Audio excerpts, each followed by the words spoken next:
Xoş gördük əziz dostlar. İstəyirəm bu günləri bizim ölkəmizdə, bizim məmləkətimizdə baş verən hadisələrlə yanaşı bir tarixə ekskursiya eləyək.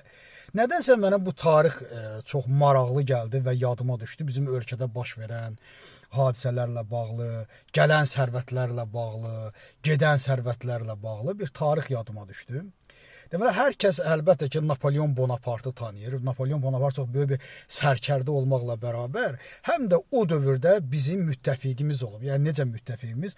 Qacarlar dövləti, Azərbaycan Qacarlar dövlətinin də Napoleon Bonapart müttəfiqi olub. Bir məsələni deməli çatdırmaq istəyirəm. Napoleon Bonapartı 1815-16-cı illərdə Elbaya sürgün edirlər, Elba adasına sürgün edirlər. Təsəvvür edin ki, Napoleon Bonaparta xəyanət eləyən onun generalları, onun nazirləri olur. O dövrdə də Talleyrand vardı, Xarici İşlər naziri, Marshal Ney vardı, Berthier vardı, Bertrand vardı, General Augereau vardı və s. və ilaxır belə generalları vardı. Deməli, Napoleona çox maraqlı gəlir. Onu ki, artıq ingilislər tuturlar və Elbaya sürgün etmək istəyirlər. Deyir ki, sizdən xahiş edirəm, öz generallarımı görmək istəyirəm.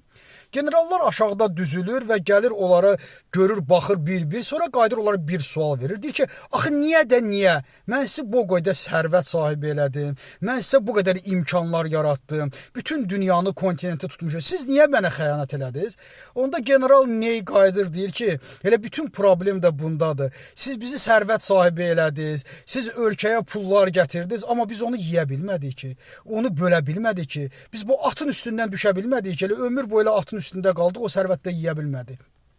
Yəni deməyim budur ki, sərvət qazanmaq, ölkəyə sərvətin gəlməsi önəmlidir. Amma onu paylamaq hər kəsdən önəmlidir. Əgər paylaşılmazsa, əgər insanlara çatmazsa, əgər insanlar da o sərvətlərdən bir pay götürməzlərsə, inanın mənə, nə qədər güclü lider olursunuz olun, sizə xəyanət eləyəcəklər və sizi satacaqlar. Yəni sərvətlərin gəlməsi önəmlidir, amma onlar paylaşılmalıdır. Onlar bir qrup insanın əlində bir qrupun zənginləşməsinə xidmət etməməlidir. O xalqa da paylanmalıdır. Xalq da bu sərvətlərdən dadmalıdır ki, sonunda xəyanət etməsin. Təşəkkür edirəm diqqətinizə görə.